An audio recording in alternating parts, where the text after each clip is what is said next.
Dear students, welcome to the new session of Standard 9 Physics, Chapter Gravitation, Part 2.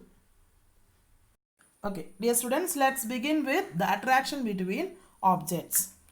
In the previous session, we have discussed that the force of gravitation between any two ordinary objects will be very weak. And according to the universal law of gravitation, every body in this universe attracts every other body with a force. Right? And if you're considering two bigger bodies, actually in such cases the gravitational force exists between them, but you may not feel that these two bodies are moving towards each other due to the presence of gravitational force, but actually the force exists between them. If one of the bodies is large, then the gravitational force becomes very large. Please look here. Two bodies are here, right? The first body is ball and the second body is earth. We know that the first body has less mass as compared to the second body because earth has the large mass as compared to the ball, right? In this case, if you thrown up this ball, after reaching certain distance, the ball come back to the earth due to the presence of gravitational force. And in this case, you can see the motion of the body because the earth gravity attracts the ball towards its center. So in such cases, you can see the motion of the body. Clear? Yes.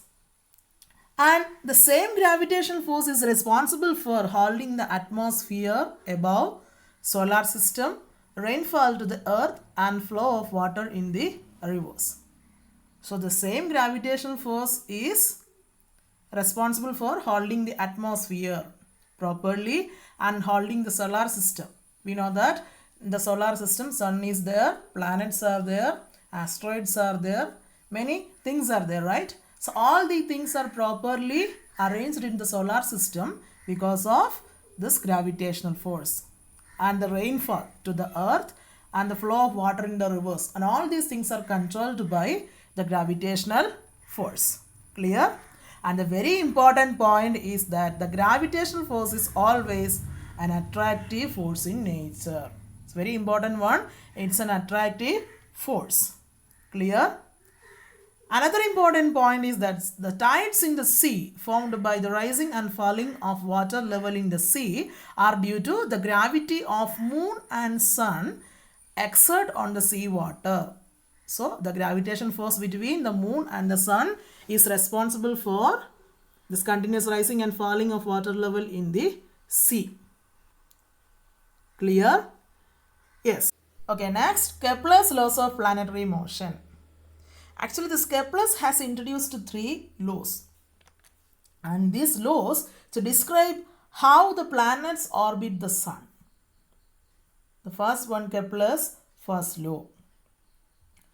Kepler's first law says that every planet's orbit is an ellipse with the sun at one of the two foci. Once again, every planet's orbit is an ellipse with the sun at one of the two foci. Foci means it is a plural of focus.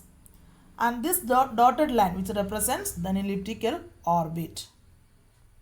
And the planets are revolving around the sun in this elliptical orbit. And as per the law, the sun is located one of the two foci. F1 is the first focus and F2 is the second focus. Clear?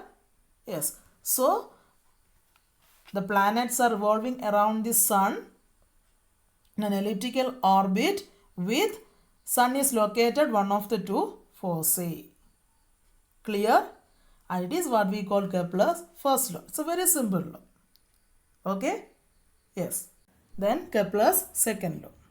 Kepler's second law says that a line joining the sun and a planet sweeps over equal areas in equal intervals of time.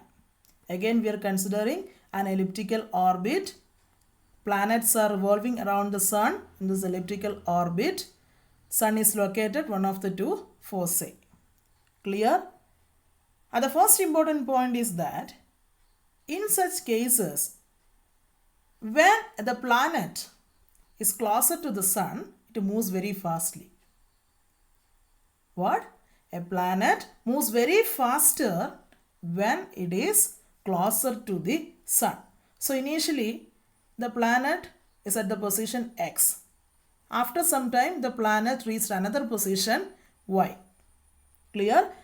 And a particular time interval T, the planet which covers this much area, means this triangular region, this much area.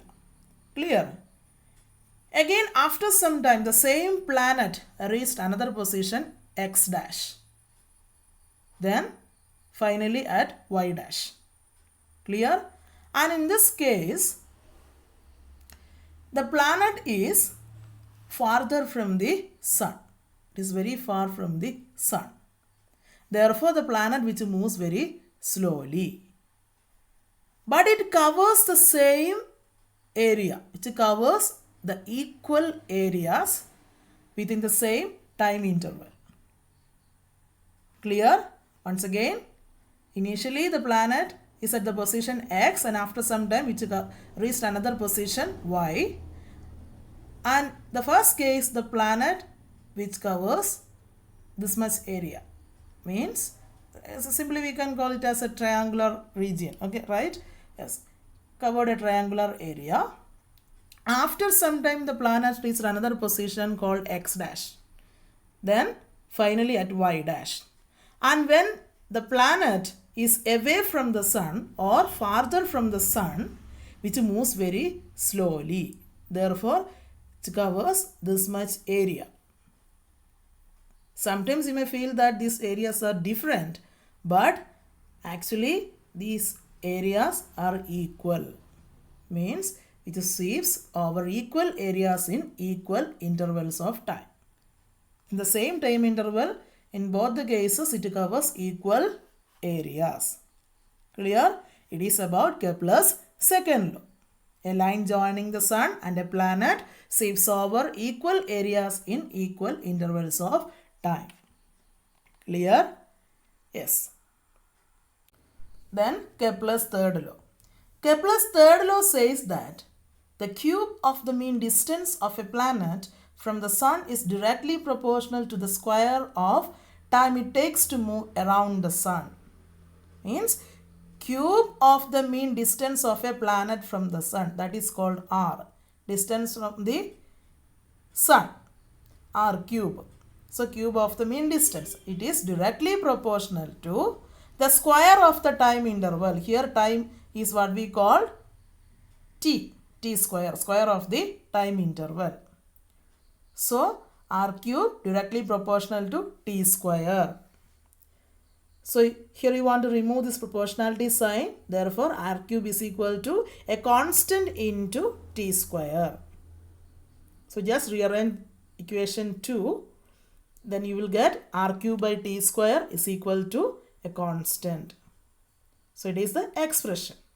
It is expression of Kepler's third law. It is very, very important. Clear? Yes. Dear students, thank you so much for watching video. Next time we will meet with another topic. Till then, bye.